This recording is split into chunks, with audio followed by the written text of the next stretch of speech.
Lo que vamos a ver ahora es qué sucede con las posiciones de una parábola.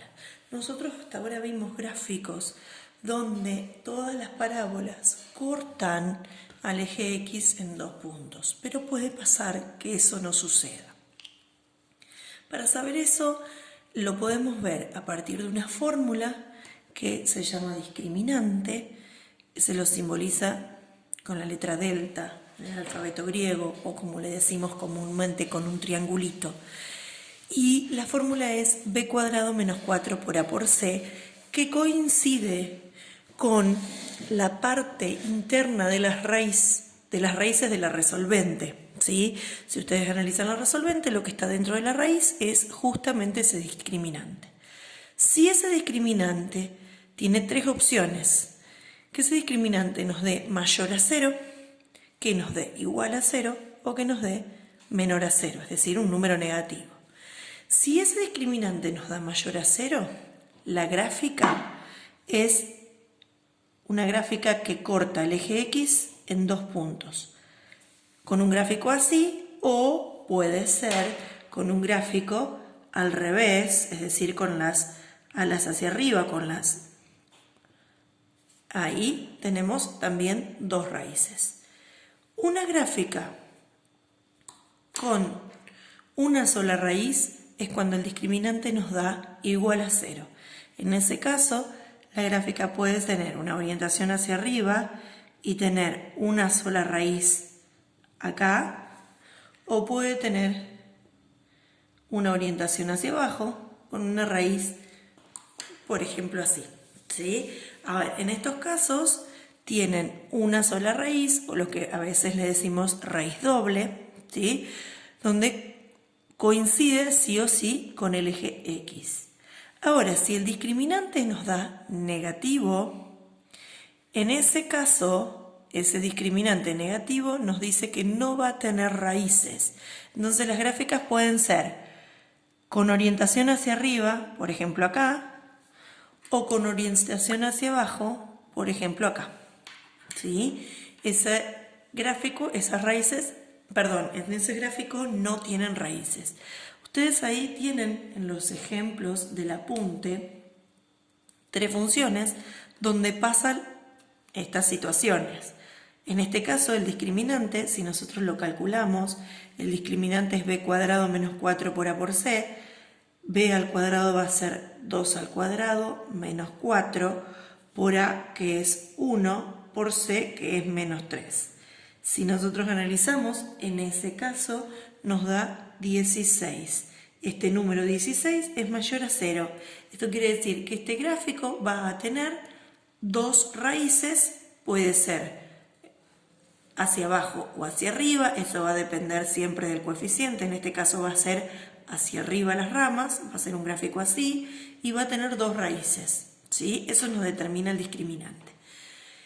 En este caso, esta gráfica, si nosotros calculamos el discriminante de esta función, el opuesto, perdón, b cuadrado va a ser 2 cuadrado menos 4 por a, que es 1, por c, que es 1. Si hacemos esto, el discriminante nos da 0. Esto quiere decir, si nos da 0, que va a tener 2 raíces iguales o una sola raíz en el gráfico. En este caso, como las aletas irían hacia arriba, perdón, las aletas o las ramas irían hacia arriba, sería un gráfico como este. Habría que después ubicarlo en distintos lugares dependiendo del resto del análisis de la función. Pero va a tener una sola raíz, ¿sí? Y en el último caso, por ejemplo acá, si nosotros calculamos el discriminante, es 2 cuadrado menos 4 por a, que es 1, por c, que es 2. Este gráfico nos da, perdón, en esa fórmula nos da menos 4. Quiere decir que esta función, analizando el discriminante, no tiene raíces. Va a suceder que no corta al eje X. ¿Está? Bien. Esto de análisis de discriminante se hace si se pide en un ejercicio y si no, también me doy cuenta cuando estoy calculando las raíces en cualquier ejemplo. Vamos a suponer esta función, ¿sí? Si nosotros analizamos esta función, y vamos a intentar graficarla para ver cómo hacemos si no tiene raíces, porque nosotros hasta ahora vimos que uno de los elementos que necesitábamos para graficar eran las raíces. Y si no tiene, ¿cómo nos damos cuenta mientras hacemos el ejercicio o el cálculo de raíces y cómo hacemos para trasladarlo al gráfico? A ver, vamos a empezar por raíces. Las raíces, sí, como vimos, se calculaban con la resolvente, menos b más menos la raíz de b cuadrado menos 4 por a por c sobre 2 por a. Fíjense que como nosotros ya lo hicimos, nos tiene que dar que este discriminante nos tiene que dar negativo, ¿sí? Fíjense, reemplazando en la fórmula, es menos 2 más menos la raíz de 2 al cuadrado menos 4 por 1 por 2 sobre 2 por 1. Es decir, menos 2 más menos la raíz de menos 4.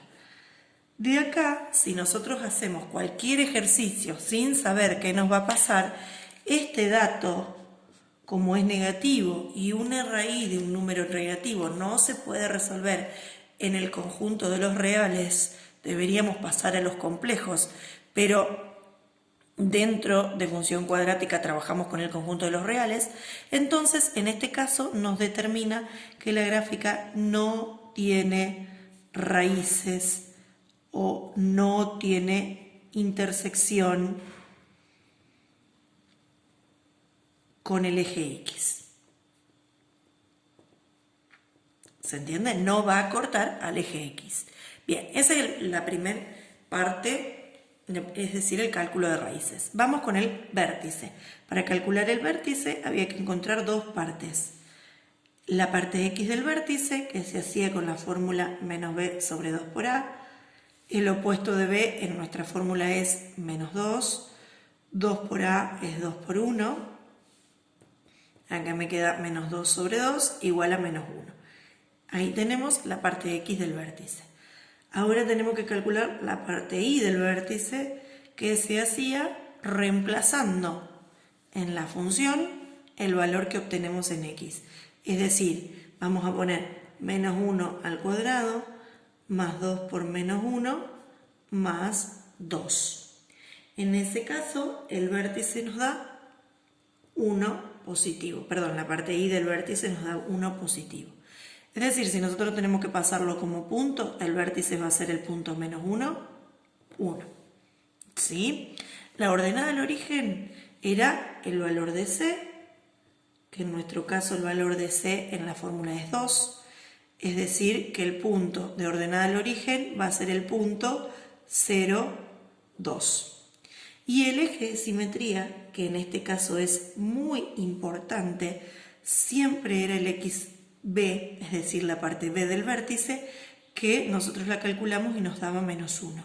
Entonces el X es menos 1. ¿Por qué les digo que es muy importante acá el vértice? Porque como nos faltan datos, es decir, sabemos que no tiene raíces, entonces vamos a tener menos puntos marcados en el gráfico. Entonces, sí o sí nos va a servir el eje de simetría para poder graficarlo. Vamos con esto. A ver, los puntos que encontramos son el vértice, la ordenada del origen y el eje de simetría. Vamos a graficar el vértice primero, menos 1, 1, es decir, va a ser este punto el vértice. La ordenada del origen 0, 2, es decir, este punto es la ordenada del origen. Y el eje de simetría, x igual a menos 1, es decir, que en menos 1 va a pasar el eje de simetría. Y otro dato que tenemos es, que no lo anotamos, pero lo podemos saber, la orientación, como a es mayor a 0, porque nuestro a es 1, entonces la parábola va a tener una orientación con las ramas hacia arriba, ¿sí? Y entonces, con esos datos nosotros vemos que el vértice va a ser el punto mínimo de la función y que para este lado yo ya tengo la ordenada para la cual unir y puedo trasladar hacia arriba. Ahora, ¿qué pasa hacia el otro lado? Hacia el otro lado no tengo nada. Entonces, ahí es donde cobra importancia el eje de simetría, porque nosotros tenemos este punto que está una unidad a la derecha del eje de simetría, entonces puedo marcar un punto, una unidad a la izquierda del eje de simetría Y ahora sí puedo graficar la otra rama de esta parábola. ¿Sí?